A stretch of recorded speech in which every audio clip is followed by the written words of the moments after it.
So thank you everyone for logging on tonight with us for the kickoff of John Selker's policy conversations. And we're honored to have Jason Dorsett as our introductory speaker on the topic of social justice. So can you all see the slide that's up with an introduction to Jason? Some of you may know Jason from his other work in the Willamette Valley, and I don't know, but I know he was formerly at Oregon State University. He's now, I'm happy to see him join us at Lynn Benton Community College as our new executive director of institutional equity, diversity, and inclusion. So I'd like to welcome you on both of those fronts, Jason, and then turn it over to you for about 10 minutes of really kicking off this topic with all of us. Then John will spend about 5 or 7 minutes sharing some of his thoughts, and then we just really want to turn it over to everyone here and hear any questions you have for Jason or John, and any concerns or ideas that you want to share on social justice in Oregon. So take it away, Jason. Thank you, Dr. Moore, for the invite. I am indeed honored and so excited to be here. I would like to first go on record and say that my brief remarks today will be a place for you to start as we talk about what is social justice. I am not here to endorse any candidate at all. And what I say are my own words, and I am not speaking in any other capacity besides a community member here. So again, thank you so much. And I see a lot of my friends. Hey, Pat. I see a lot of my friends. Say, oh, Roberta. Okay. So social justice. Oh my word. Where do we start? So in recent years, the term social justice has become the buzzword of the day. So what exactly is social justice? Like, what exactly is social justice? It's essentially a concept of fairness within a society. I'm going to repeat that. A concept of fairness within a society. Fairness that applies to wealth opportunities, basic needs. Wealth opportunities and basic needs. Prior to social justice becoming the buzzword, the other buzzword was human rights, right? And so oftentimes, folk who study and explore and are familiar with social justice concepts and tenets, it's really anchored in what does it mean to honor humanity and to appreciate everyone's basic and human rights, okay? Over the past decade or so, it has expanded. It's very important to name that the terminology, social justice, has expanded to also include discussions about gender, race, and the environment. As an equity, diversity, and inclusion educator and scholar, I have compiled 5 or so reasons as to why I strongly suggest that everyone, regardless of your race, your gender, your politics, everyone should care about social justice. Again, social justice, what I am asserting, what I am suggesting is that social justice is also similar to, if not the same as, human rights, okay? So when it comes to what is fair, everyone is owed basic things. Access to food, shelter, clean water, okay? Those are the big 3 for me. Access to food, shelter, and clean water. Those are the bare essentials. In certain societies and communities, these are often taken for granted among the majority of the population, but there are always gaps. For instance, think about Flint, Michigan. In Flint, Michigan, where clean water not poisoned by lead. Think about the food deserts. Food deserts, as we know, exist all over America, while the homeless crisis has reached a critical point in states like Oregon and even Washington. So by speaking up and and really calling to the forefront and aligning your own personal beliefs and ideals around social justice, it really spews fairness. And that's what it's all about. So point number one, I said I have 5 points. I'm a teacher, so I like my little 5 points, and I'm gonna get out your way. So point number one, as I said, it ensures everyone gets adequate health care, okay? So the importance of good health can't be overstated. Clearly, we know that as we are experiencing this pandemic. It's a matter of life and death. A society's healthcare system determines who gets what services and how much they have to sacrifice to get the care that they need. When people strive for social justice in healthcare specifically, they are working for better and more affordable insurance plans, access to medication, and so much more. Point number two, why social justice is important to everyone. It protects people with disabilities and those who possess or those who have marginalized identities. Disability rights specifically have been ignored and neglected for many years. But with social justice current and on the rise, people are finally getting a voice. Those with both visible and invisible disabilities, like myself, invisible disabilities such as mental illness and others, are often discriminated against in the workplace, as we know. They're discriminated against in our healthcare systems and so many other systems and institutions here in this great nation. So for social justice to truly be justice for all, we have to focus on disability rights and the needs to include those individuals. Number three, it protects us. I don't know about you all, but I'm getting a little older, right? But social justice protects us from ageism. I'm 40 years old. I feel like I'm 20 sometimes, but then when I wake up in the morning, my bones start cracking and everything. I realize that I'm approaching I'm 40 and soon will be 50 before I know it. So social justice protects people from ageism. As people, all of us, we are getting older. Older people are often discriminated against simply because of their age. They might get fired from a position, or a younger person may receive some type of benefit over them because of their age. Ageism, okay? Ageism is, if not one of the most prevalent and the most heinous forms of discrimination there is, in my opinion, okay? Ageism also falls under the umbrella, if you will, of social justice. Number four, it defends people from racism and sexuality-based discrimination. Racism and sexuality-based discrimination. Discrimination based on race and or ethnicity is another huge issue. And I would argue that it's probably one of the most salient issues as relates to social justice that are occurring in our society. It can make it hard for people to find work. It can be very challenging for people to live in peace in their communities.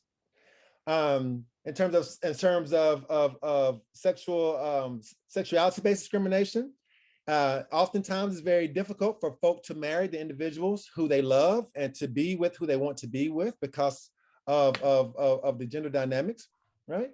And so a major trait of social justice is that people, all types of people, everyone, race aside, ethnicity aside, gender aside, we can live well and we have equal opportunities. That's what it's all about, fairness again.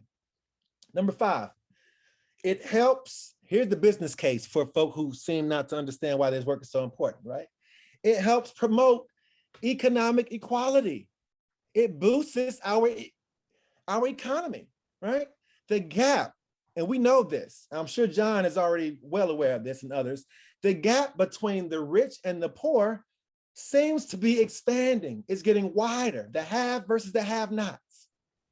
The fact that some people in 2022 are still struggling to buy enough food to feed their children and to support their family, while others are making millions and billions of dollars, is sad.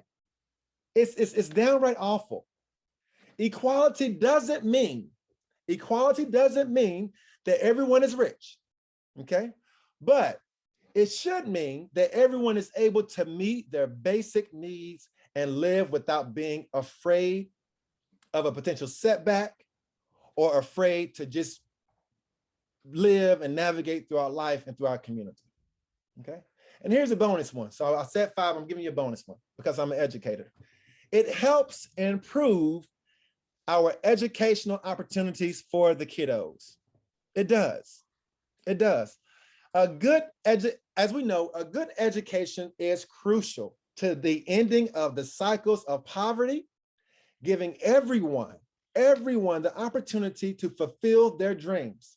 However, countless of people are unable to get an adequate education simply because of where they live, or because of how they look, or because of whatever the reason may be as to why they are discriminated against. Social justice wants everyone to be able to learn in a safe space that is encouraging, uplifting, and provides equal opportunities for everyone. So friends, in short, all of those aforementioned reasons, to me, those 5 plus the bonus, that's why social justice is important to me.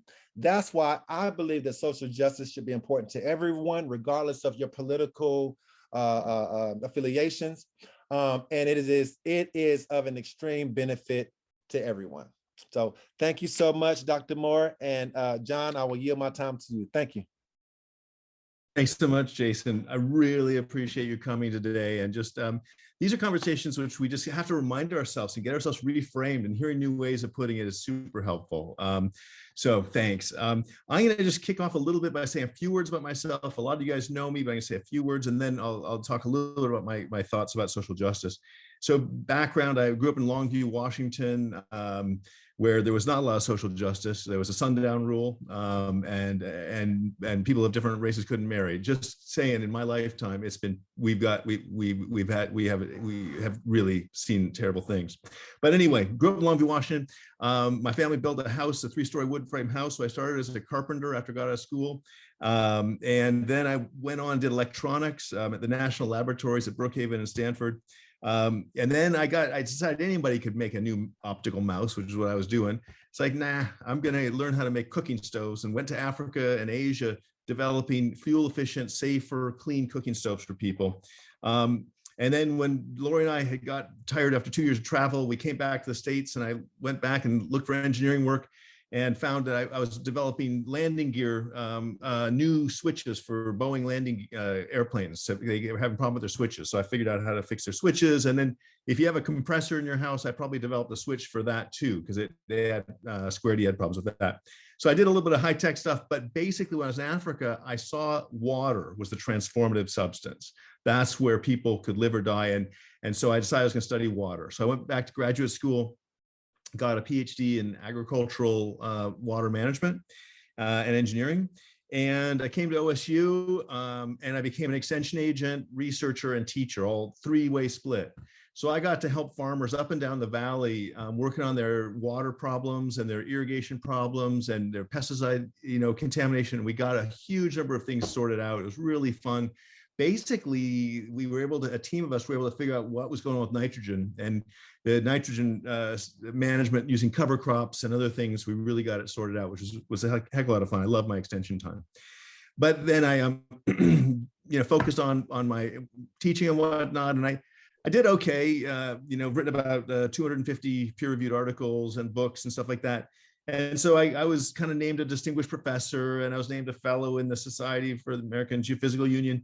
And so I kind of made some credentials. But one of the things here is that, having someone who understands Earth and understands how it works, there are 3 PhD scientists in all of Congress. And I want to have an Earth scientist there side by side, by the way, so we can defend Earth. But anyway, that was what got me here. After years of doing all these different things, I said, I think I understand Oregon. I think I understand the scene here, so I think I can help them. But today, I really want to talk about social justice. And for me, it always has to start at the bottom of the mountain. We are on a mountain. We have not yet seen the peak of that mountain, but we have seen movement in our lifetimes. We've seen movement, as I said, from when I was a kid.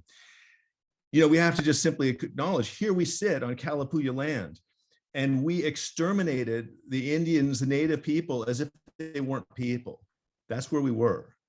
We brought people against their will from another continent and took them as slaves and thought we could just reap the profits off of their bodily work and completely deprive them of all humanity just because we wanted stuff for free. And we did that not for a few years, but hundreds of years. And we have to acknowledge that we got to the bottom of that hill. We were at the depths of inhumanity in this country. And there has to be consideration of truth and still reconciliation and still reparations. We have to repair the damage that we are continuing to do through redlining and all sorts of pieces that have held people and differentiated them in terms of what their opportunities were. And now we find ourselves as like, oh, let's all play on a level playing field. It's like, wait a minute, this has never been a level playing field. And so we have to think about reparations. We have to think about truth and reconciliation. And this went on through Jim Crow, obviously, and et cetera. And, you know, it's going on now. My good friends, Marty and Faith, their son, you know, was tackled from behind because he was Black and taken to the ground because someone had done something somewhere. And it's like, what the hell? This college kid's just taken down by a big police officer for no reason. You know, walking while Black, driving while Black. And I'm sorry, people, it's happening still today. And so we really cannot let up the pressure on keep holding people accountable for these sorts of intolerable actions. But, you know, it goes, as Jason was saying, it goes well beyond just race. It also, we have to look at mental illness. I have a relative who's schizophrenic. There is no infrastructure, no care for, no dignity for people who simply, for no reason of their own, cannot fend for themselves in this very complex world. This is also true, as Jason was saying, about medical care. It's ridiculous that someone gets sick and it's like, oh, that must have been their fault, right? No. Why is it that we attribute cost to people who get sick? This should be something you know, who would trade places with a person who is sick? Oh, because they don't, you know, no, because I get this wonderful medical care. No, this is a human right. And then on the issue of wages, I don't know how many of you have read Nickel and Dimed, but Barbara Ehrenreich made a very clear point that you cannot survive in a humane and dignified way on minimum wage in this country. You'll be sleeping in a car, and that's ridiculous. And we have to say that we are not going to treat the poorest among us in that way. We are not going to create the poorest among us in that way. So finally, just briefly, housing. As Jason said, housing is a human right. And when we have people, if you look at who is unhoused, and you look at how many of those people are doing it for any other reason than addiction, where we have very little treatment, then all the other reasons, why mental health, vets who are shell-shocked and PTSD, the people on the street are not choosing to be there because it's some glorious way of living. It is undignified, and it is not becoming, and it is not in the aspirations of our country to have people living in conditions such as those. In a nutshell, society has many functions, but the key piece of social justice is that society is on an arc where we have gathered to take care of each other. And we measure the degree to which we've achieved our goals by how many people we're leaving behind. We are not at all finished. We have to do a tremendous amount of work, and we've got to be focused on these issues and taking care of people. And we have the resources. There is, you know, plenty of resources to take care of these people. It is a matter of choosing to take care of them and sharing with people. And so I strongly believe that that is a fundamental role of government, and I'm here to support that in any way possible when I'm your representative in the U.S. House of Representatives. And so it's one of these fundamental issues. I think it's super important to just simply, it's like stuff we have to repeat and remind ourselves that we are on the climb, and it's going to take some time, but it's going to take a lot of work, and we will go up, and we will see a better day. So that's where I'm at. And I want to just now turn it over to you guys and say, hey, what's, you know, what are your questions? What are your thoughts? What are your dreams? And then, what's that? Okay. So for Jason and I, you know, I think something went wrong. Please try again. Okay, someone's got a phone going or something like that. Can people still hear me? I don't know. Yeah. Yeah, I think it's Melanie Place. If they could put their phone on mute. That's Okay. Melanie, could you, good. So anyway, the floor is open, guys. Hold my feet to the fire and give Jason the kudos that he absolutely deserves. Thank you, Jason, for being here. Thank you. Any questions, guys, thoughts, dreams? I was also going to invite Jason to ask you questions too, if he has any for you. Oh, yeah. Let's start with the audience, if that's okay, and then I'll circle around. And also I want to say thank you, Dr. Moore and John, and others that are here.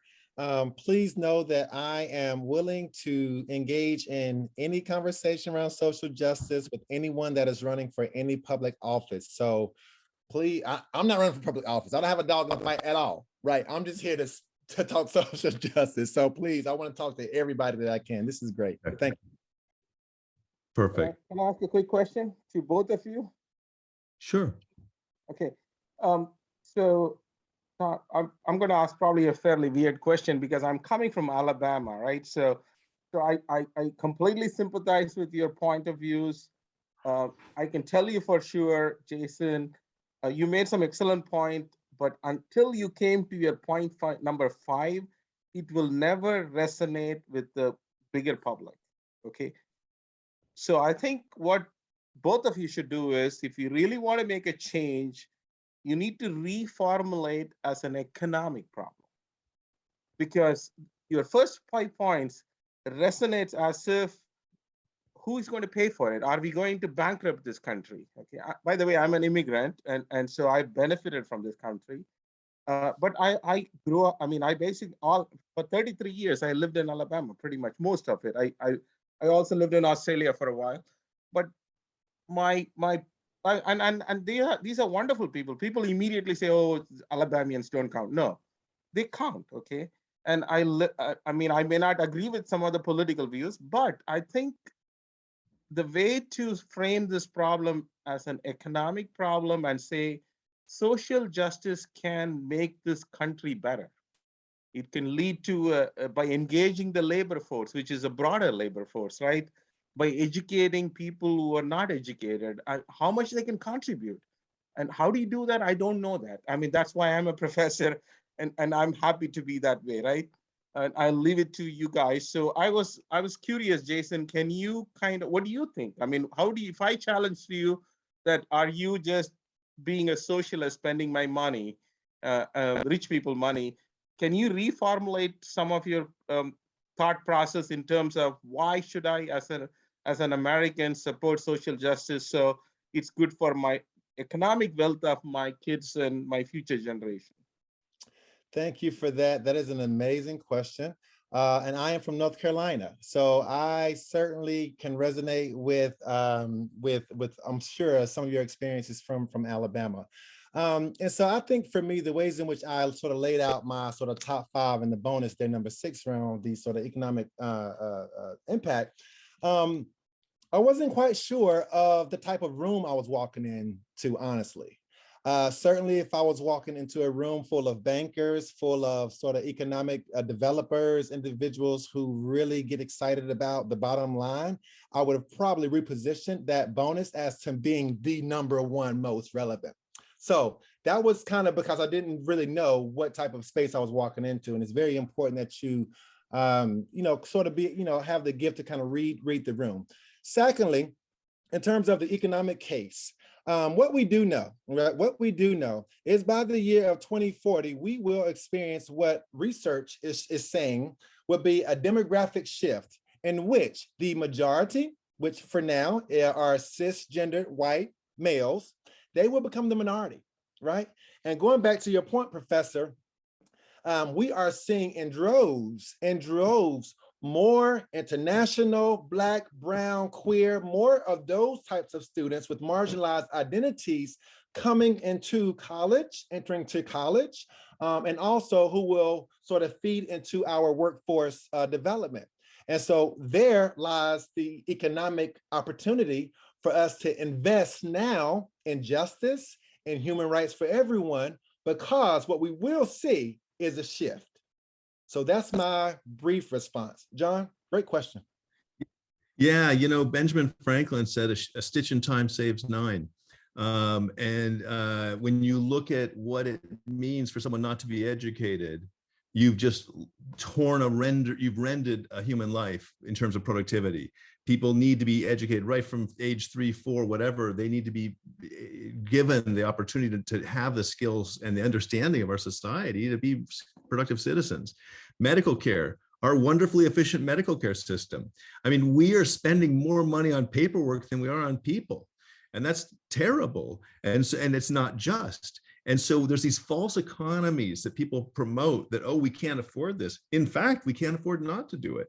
So you look right down the line, housing, unhoused people.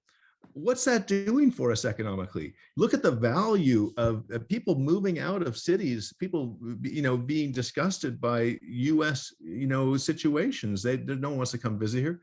You know, by leaving people unhoused, it does damage to those people. It does damage to our psyches, and it does damage to the value of our country. Look at not having people be able to get loans or giving them ability to buy a house.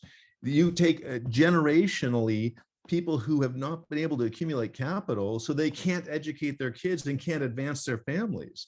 That's a rending apart, losing value. And so really, when it comes right down to it, there's so many benefits. When you take care of people, society blossoms. And I've seen this around the world, that when you care for people, they all pull together. When we have this kind of all separate, all independent, as if we all live that way, that's not society.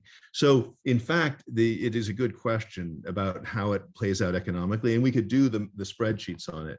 But I think you'll agree that in the USA, we spend more on medical care than any other country in the world, and we have some of the least productive medical care, despite the fact we have wonderful nurses and doctors. It's ridiculous. So right down the line on these social justice issues, actually, we'll have a more productive, more cost-effective, more economically productive society. That's my feeling.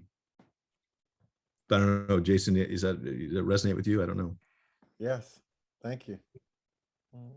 I have a follow-up question. I was thinking about a concern that social justice raised to me. And the first question was like, identified a fear, I think. I think social justice is fundamentally a distribution of fear. If you don't have, is the opposite of social justice, right? And so even those who are like, you're either afraid of giving someone else opportunity, or you're afraid because someone didn't give you opportunity.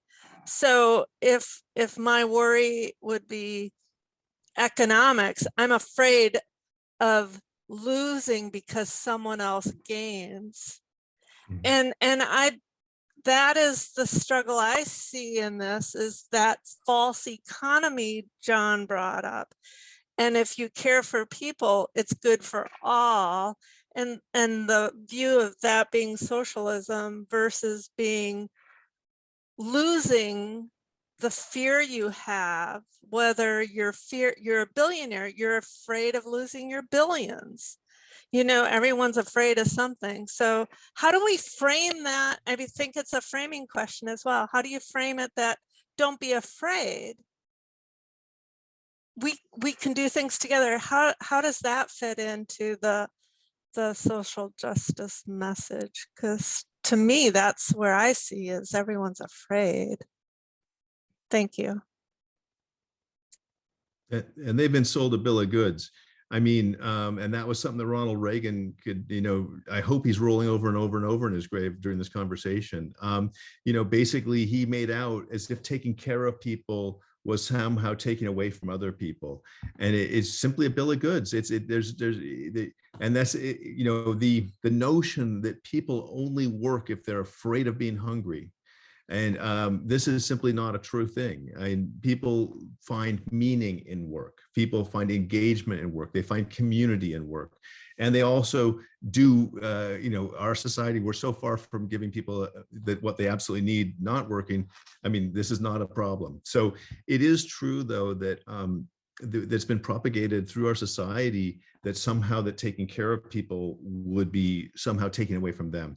And unfortunately, they haven't done the math. And this is one of the reasons I think we have to have someone who knows the numbers in Congress. If you look at the B-1 bomber program that Carter canceled and Reagan restarted, that cost more than all of our social programs for that year. If you look at the F-1 fighter program, that's $1 trillion program for one airplane. So when people start telling you we don't have the money, we seem to have the money to buy some high-tech toys that were actually canceled.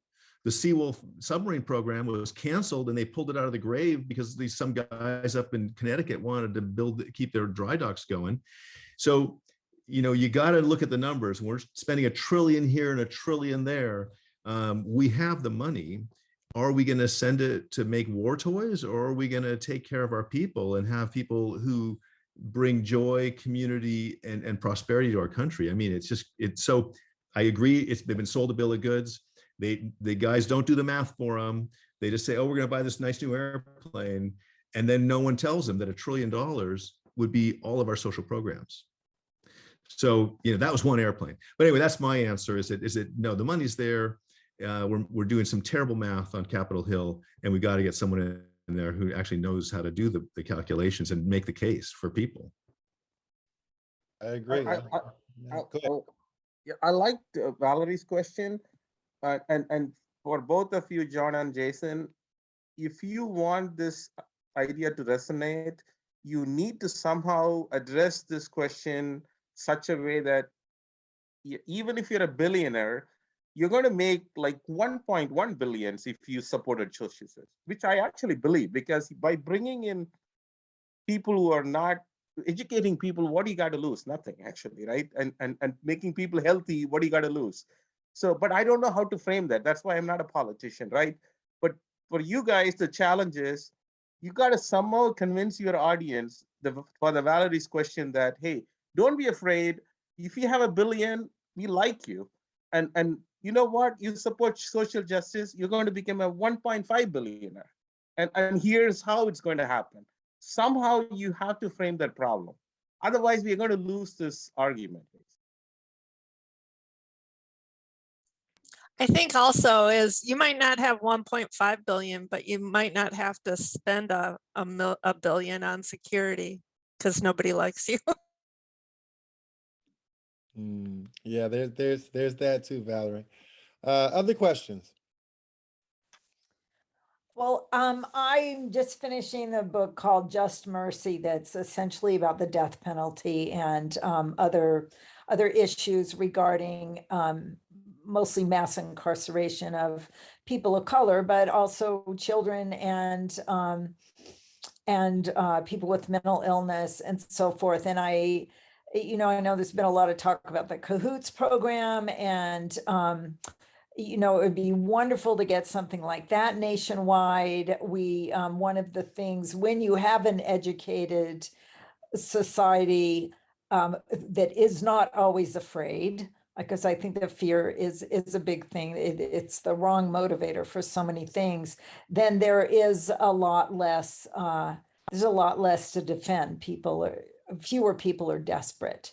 But I would love to hear your comments on policing, incarceration, and how we can reduce costs and improve safety for everybody, including, God, the people that are wrongfully imprisoned and executed. It's a horrible, horrible part of our current reality.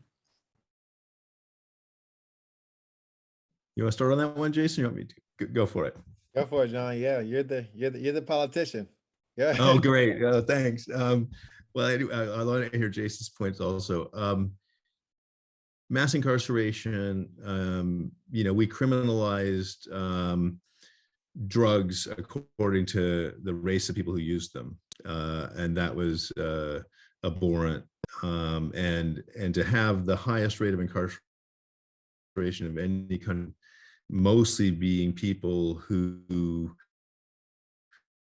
were doing, I know in my department, we had this van that was all fixed up by a guy who's in prison who knew how to do wrought iron work. He'd been put in prison for 12 years because someone gave him a pound of marijuana to transport that he didn't even know it was marijuana. Just absolutely ghastly things going on all around on that one. But the other thing is when we look at police officers, what do they got? They got a taser, they got a gun, and they got 16 weeks of training.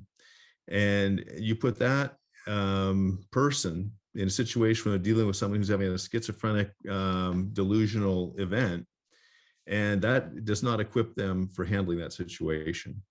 And so number one, our police officers need a lot more training.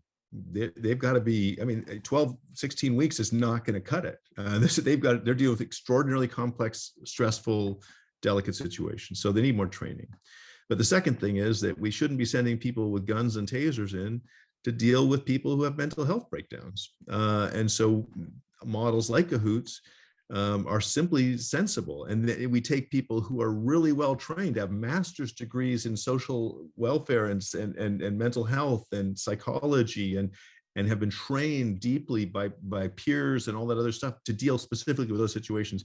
And as I say, one of my family members was served by Cahoots very, very effectively. And so it's clear that you don't use a sledgehammer to adjust your Chinaware, right? And so we're trying to use a sledgehammer to deal with the most sensitive, delicate, damaged people, underserved people in our country. And that's not going to end well. And so it's not real complicated in that sense. We have to use sensible procedures with our people. We have to absolutely stop this mass incarceration nonsense and look at people as potential, not as problems. Everyone has this potential to be a contributor, and people want to be. And you look at the people in prison and why they got there, and there's a story. And these were not people who came out of Harvard. These are people who came out of very tough situations and found themselves in a tough situation. And so again, it's this punitiveness that is not, we should be in the business of taking care of our people, not slapping them around. So that's my very casually put take on it. Thank you, John. And I'll build on to that.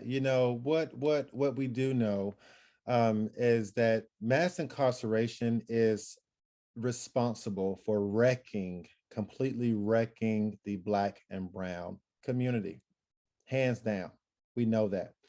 And when we're sort of putting this conversation again in the context of the history of policing, which is where I like to sort of center this conversation around, it's very important to note that in 1865, when slavery was abolished,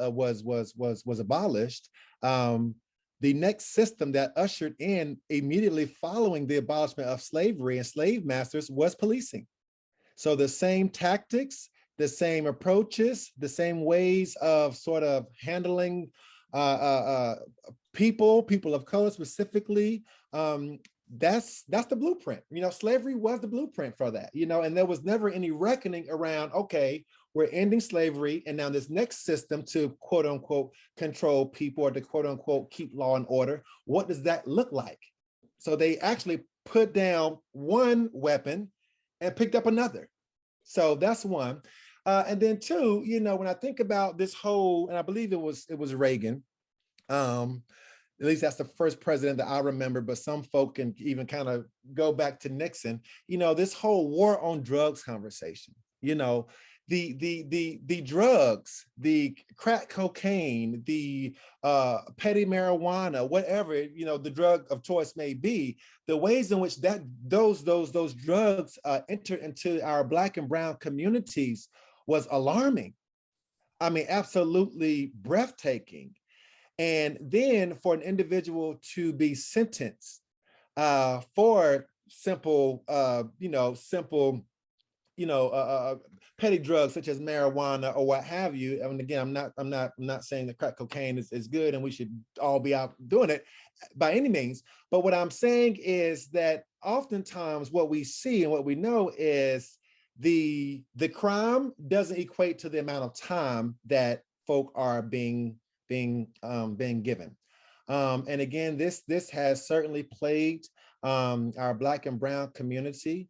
And I am hopeful that we can begin to really look at, as John was saying, what type of trainings are we offering our law enforcement agencies? And in terms of the academy, could we perhaps look at the ways in which we train up social workers, the ways in which we, train up, behavioral specialists, And so my take on all of it is, we should be in the business of helping people and really leaning into sort of rehabilitation opportunities versus, this very punitive way of handling a person that is quote unquote out of line and or out of order. Good question. And I want to add one little thing, Jason, thank you very much for that. And that whole business of criminalization after slavery is something worth studying, and how it was used that you could just make a claim against a Black man and basically have him put us back into pure and simple slavery. And so that connection is very deep. But I think one of the things about rehabilitation that I want to remind everybody is, we think about the opioid crisis, and it is a crisis and it's horrible. But do you realize that 70% of opioid users recover completely? And what are we doing to help those people? How can we make that 80? How can we make that 90? But the point is that we cannot give up on people. These people can be successful and can be rehabilitated and can overcome their challenges, even something as difficult as being addicted to opioids. So, the idea that we give up on people is absolutely unacceptable. People are what we have. That is our culture. And I don't care where they found themselves, it's where they're going. John, we have a question in the chat here. I'm going to read it because I'm monitoring our time here. This is from Jacob. It says, the topic of social justice is broad and the depth of issues are deep. John, if you are to prioritize your resources, time, money, political capital, etc., to move the needle in Congress on the top social justice issues that you see, which actions would you take? Thanks very much. That is indeed a challenging thing to prioritize, but I want to just mention a few basic ones. Number one, housing for all. We have to have a solution for homelessness, and that's not out of our reach. Number two is universal medical care. We're not going to get there in one bite. We're not going to eat that elephant in one bite, but we are going to get there, and we're going to build from the bottom up, where we start with people who have the least medical coverage, just like we do with the Oregon plan, and give them coverage and build up to where we give everyone at least the basics of medical care. Number three is going to be educational opportunities for preschoolers. The preschool kids, it's been shown that the payback is absolutely astronomical for educating 3- and 4-year-olds. And the impact on families and giving the parents the opportunity to pursue their dreams and to make money to support their families. So the combination of the benefits to the children and the benefits to the family, I really think that getting preschool done right is super important. And then this business of drug rehabilitation. I mean, the scourge of drugs. We have to help that. Remember those the actually hundreds of thousands, if not millions, of people who are addicted to opioids and stuff. And this is an issue where we have to make resources available to people to help climb out of these sorts of problems. So those are some of my priorities. But I want to say that as a strategy, I'm a low-hanging fruit guy a little bit. We may well be in the minority as Democrats. And so we're going to have to know how to find that thing which we can get done. And in science, sometimes people reach for the biggest prize and the biggest, hardest problem, but they don't realize that a couple of weeks later, that's easy because we came up with a new instrument. And so I've made a career by saying, wait, we can do that. We can do that. We can do that. We can do that. So to some degree, I acknowledge that I'm going to go for those things I've just mentioned, but I'm going to be looking for every opportunity possible. And so I think that grabbing the low-hanging fruit, redirecting things that are in process is going to be a lot of what I have to do. Okay, John, we have one more question here from Carmen. Carmen, would you like to unmute yourself and ask your question? Yes, and John, I've got a two-part question for you. First, what are your plans to aid migrant farm workers? Farm workers so often are left out of our social or support programs. And the second part is, what are your plans for immigration? So many workers who do the essential work of keeping our economy going are in the US without legal papers, are kept from having a legal driver's license, oftentimes nursing staff, nursing aides caring for COVID patients to cashiers. So two parts, farm workers and immigrants. What would you do to assist them? You know, the farm workers unionized when I was a kid. They started doing that. And there's still a long ways to go to have farm workers cared for, even those who are legally here in this country. But for far too long, our immigration system has had this look a blind eye towards people who are doing absolutely the most difficult work in our society and doing it in a compromised position where they have no ability to get redress for when they're abused, essentially, either economically or physically. We have to end that. So we have to make it possible in fact, we have to make it absolutely immediately easily done, where a farmer, someone who runs a farm, only can employ someone who has proper paperwork, and the people who are ready to work at that farm have to be able to get that paperwork. You know, we've allowed things in this country to be shoddy in terms of our immigration system forever. It's an absolute embarrassment to ask what the process is to get access to our country. Yet we're happy to have these people fold our sheets, pick our corn, and build our houses. And that's absolutely unacceptable. So we have to make it so that the workers who we want to hire are here legally, and they get the benefits of the Social Security, which they pay into, and they get the benefits of being in this country workers. And that doesn't mean that we simply say, oh, everyone who wants to come comes, but we certainly are anyone who wants to work here, and any employer who wants to employ people. We are, as Jason pointed out, the demographics are changing both culturally in this country, but also age-wise. And we're going to, having hardworking people in this country is a help. Immigration, I mean, the Statue of Liberty kind of says it, doesn't it? I mean, send us your poor, send us your people who are suffering. We're a really big country. We have big arms, we've got big resources, and it breaks my heart when we have people arriving in our borders from Honduras who are having their families threatened and killed day by day. And we tell them that they have to, no, we can't, we don't have room in our country. That's outrageous. We have room in our country. We have room in our hearts to help people. And I will point out that my mother was a Holocaust survivor. And had she not been able to get to England, I wouldn't be here.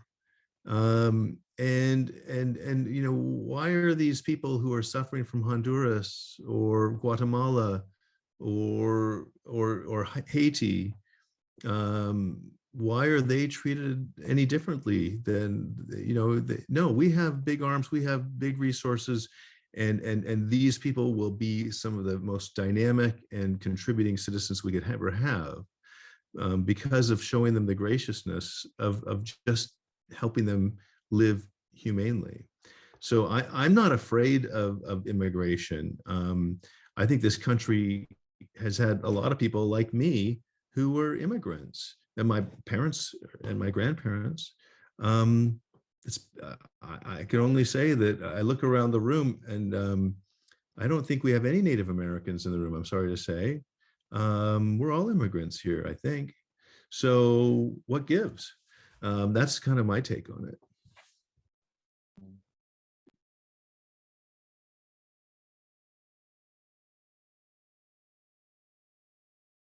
Did that work, Melanie? Any other follow-up you'd like on that? Jason, you want to add to that? No, I think it's great. We have one other question. Again, we're right at our time, but let's hear the question from Carlos. Oh, and then Robert. Carlos, then Robert. Okay. Okay, this has been a very useful discussion. Thank you for inviting me, Melanie, and all the group. I have been participating in different committees or working groups regarding diversity and equity, and social justice is at the heart of all of those. But in general, when you mention the Kalapuya and we need to acknowledge, I feel like we have been able to identify some of the critical issues, but not as good to identify some of the first steps to take. So if you were going to dream in when you mentioned the stoves, the energy efficiency stoves, you probably started with a demo model or something that you can test and adjust, and in order to show people that actually works and is feasible to do. So I think in social justice, we need to find those demo models. Otherwise, we are just moving around without being able to tackle some of these issues. And think about gay marriage. It wasn't that many years ago that it was illegal. I was the clerk of the Quaker meeting, and there was a gay couple that wanted to get married, and I said, sure, let's do it. And I was working it out, and I found out that they kind of got on to me down at the courthouse. They figured out that this was not quite the way they wanted to see that application go in. I said, I'm the clerk, I can do this. And they said, no, you can't. And I got pissed, and we worked on that. And at the time, George Bush was using that as a wedge issue, and it was offensive. But now here we are. We have gay marriage, and I just want people to take stock of the fact that that nothing has collapsed. Society is as we like it, right? And there's a bunch of happy people. It's like, so we have to, Carlos, it's true that we have to take stock of some of the things that people are afraid of and say, gosh, look, we did that, we got over it. And it's going to be, and same with, the gay and lesbian and queer community, lots of fear, lots of stuff. And I just love what they did at OSU. They used to have this swimming pool filled with Jello, and they'd all do this Jello wrestling just to be outrageous and say, look, we're just having fun here. And they just kind of loosened it up.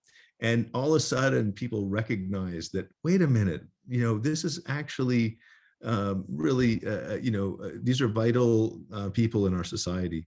And Carlos, I guess maybe puede ser que hablas español. Yo pienso que la otra cosa que es muy importante es que para recordar que no es que toda la gente en este país hablan solamente inglés. Y yo pienso que un factor muy importante por todo en esta conversación es necesario trasplacer nuestra propia posición y juntar con otra gente. Entonces, no es una pregunta de, okay, we're just going to, just live where I'm going to live and that's going to be fine. No, we have to go to the other communities and we have to learn their languages and we have to be side by side with them and understand their experience. And one of the cool things in Corvallis is we have the homeless shelter where you can volunteer and all of a sudden you're just part of it.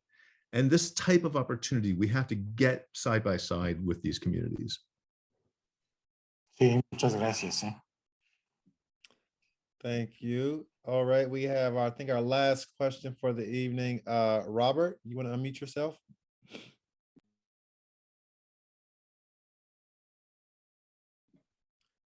Yeah, sorry, I thought I'd unmuted myself. And yeah, I really enjoyed listening and kind of being passive and listening to this conversation. And I just wanted to maybe add one in that I hope can tie into what we've talked about. It's kind of on my mind for most of the conversation, and that's the kind of the issue of misinformation, living in a world where there's two truths. And it almost kind of feels like if it seems intractable to convince half the people of something that to be true, or a third of the people, it makes even simple problems hard to solve. So I almost wonder, is this in your mind something more of a root problem or just a current terrible problem that's just really frustrating? It's more of a terrible problem than a root problem. It's, and that's one of the reasons I think having a scientist in Congress, the basic thing, all we're looking for in science is truth. That's all we're looking for. And we know that if you build everything on truth, you have a solid foundation. There are not two truths. There's truth and there's bullshit. And we have to call it that. And so we have to be very, very candid when people tell us say things that are not true. We have to be right on top of it. It's our job. We are the protectors of our society. So we got to get in there and say, no, sorry, dude, that's not truth. This is truth. That's bullshit. And so we are far from the first people to experience this. My mother in Germany was a victim of the same sort of horrible nonsense. And so it's up to all of us. And I'll be right there telling people what's truth and what's not. It's the best of my knowledge. I mean, I don't know everything, but a lot of these things, when you know it's not true, we'll call it what it is. Mm-hmm. All right, I think we are at our time. So again, thank you all for inviting me to this space. John, thank you for having me. And Dr. Moore, we'll turn it back over to you. Thank you all. All right, well, I want to thank everyone for joining in the conversation this evening. And Jason, thank you so much for making time to participate and to really lead off this critically important topic.